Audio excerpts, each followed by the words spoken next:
আশা করি তোমরা সবাই ভালো আছো, আমিও ভালো আছি। আর আজকে আমার এই সাজটা কেমন লাগছে অবশ্যই বলো। সব কিছু কিন্তু দেখো, আমি দেখাচ্ছি হাতের চুড়ি, গলার সেট, কানের, হাতের আংটি। আর একটা কথা বলি, এই যা পরেছি সব কিন্তু এগুলো নতুন। আর এগুলো আমি পুজোর জন্য কিনেছি, আমার মানে বড়দা মেজদা ভাই যা টাকা দিয়েছে সেখান থেকে। তো পুজোতে সত্যি কথা অনেক বছরই আমি কোথাও বেরোই না, তো প্রত্যেক বছরই পুজোর আগেই একটু টুকটাক বেরোনো হয় বা কেনাকাটি হয়। তো আমি পুজোর আগেই মানে একটা অনুষ্ঠান পেয়ে যাই, ইভেন এরকম সাজুগুজু একটা হয়ে যায়। তো আজকে আমার এক ভাইয়ের মানে জন্মদিন, মেয়ের জন্মদিন।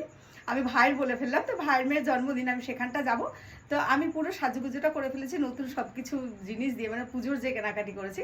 তো আমাকে কেমন লাগছে অবশ্যই তোমরা সবাই জানিও, ঠিক আছে? আর সুন্দর সুন্দর কমেন্ট করবে, রীতিশার মতো বলবো, কেউ কিন্তু বাজে কমেন্ট করবে না। তো সত্যি কথা বলতে এরকমভাবে ভিডিও বানানো হয় না, দেখানো হয় না। তো আজকে ভাবলাম যে চলো একটুখানি দেখিয়ে নিই। আমি একটু ঢং করছি ক্যামেরার সামনে দাঁড়িয়ে, আমি জানি তোমরা এই ঢংটা সবাই সহ্য করবে, মানে আমাকে টলারেট করে নেবে। তো যাই হোক, চলো সবাই ভালো থেকো, সুস্থ থেকো, সবাইকে লাভ ইউ অল। সবাই ভালো থেকো, সুস্থ থেকো, সবার পুজো ভালো কাটিও। আর কি বলবো, আর পরে পরে তো রীতিশার অনেক ভিডিও দেবো। রীতিশা এখন ভালো আছে, ঋষিও যাবে। তো এই যে ঋষি চলে এসো, ঋষিকেও একটু দেখিয়ে নিই। এই যে, আর রীতিশাকে নিচ্ছি না কারণ ঋষির তো শরীরটা খারাপ, বই বাড়িতে থাকে, অসুবিধা। তো ঋষিরও কিন্তু এগুলো সব নতুন। এই যে ঋষিও দেখাচ্ছে, ঋষিরও নতুন।